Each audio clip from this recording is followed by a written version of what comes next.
Hey everybody, it's I Want2Be Retro. Today we're going to take a look at running cAdvisor, a container resource monitor written by Google of all companies, in Docker. To get started, log into the device where we're going to install Docker.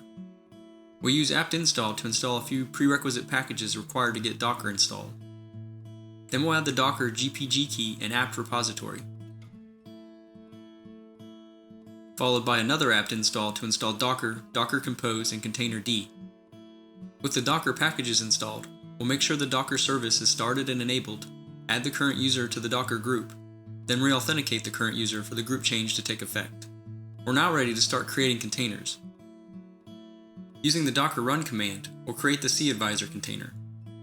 Once the container is up and running, open a web browser and navigate to the DNS or IP address of the Docker host :8080.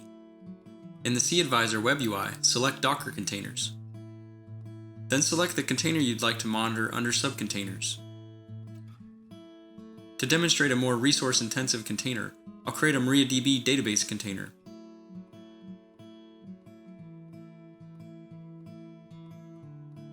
Once the container is running, I'll refresh cAdvisor and select it from subcontainers.